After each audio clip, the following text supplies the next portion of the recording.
पुण्यात शुक्रवारी पावसानं थैमान घातलं। अनेक भागात मोठ्या प्रमाणात पाणी साचलेलं पाहायला मिळालं, तर काही ठिकाणी वाहतुकीवरही परिणाम झाला होता। दरम्यान आजही पुण्याला पावसाचा ऑरेंज अलर्ट जारी करण्यात आलाय। शुक्रवारी पुण्यात पावसाने थैमान घातलं। जोरदार पाऊस झालेला आहे। घरांमध्ये पाणी शिरल्याचं पाहायला मिळालं। अनेक सखल भागांमध्ये पाणी साचलं। काही ठिकाणी वाहतुकीवरही परिणाम झाला होता। वाहतूक कोंडी झाली होती। पुण्यामध्ये जोरदार पाऊस झालेला आहे। अनेक भागात मोठ्या प्रमाणात पाणी साचलेलं पाहायला मिळालं, तर काही ठिकाणी वाहतुकीवरही परिणाम झाला होता। आपले प्रतिनिधी चंद्रशेखर भांगे आपल्यासोबत जोडलेले आहेत। चंद्रशेखर, आपण पाहतोय काल मुसळधार असा पाऊस झालेला आहे आणि त्यानंतर पुण्याला पावसाचा आज ऑरेंज अलर्ट जारी करण्यात आलाय। काय अधिकची माहिती?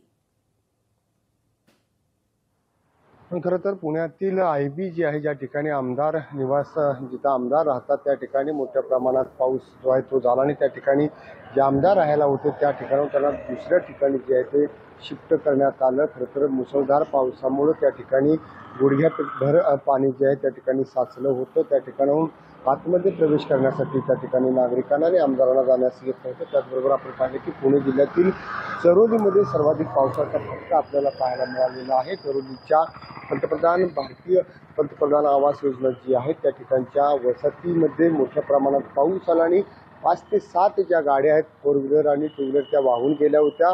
त्यातील काही नागरिकांना सुरक्षितरित्या जे आहे ते स्थानिकांनी बाहेर काढलेलं आहे। आपण पाहिलं की शहर आणि जिल्ह्यामध्ये मुसळधार प्रमाणात जो आहे तो काल सायंकाळपासून पाऊस पडत आहे आणि या पावसाचा सर्वाधिक जर फटका पाहायला मिळाला तर तो पुण्यातील बेखराई नगर या ठिकाणच्या ओढ्याला।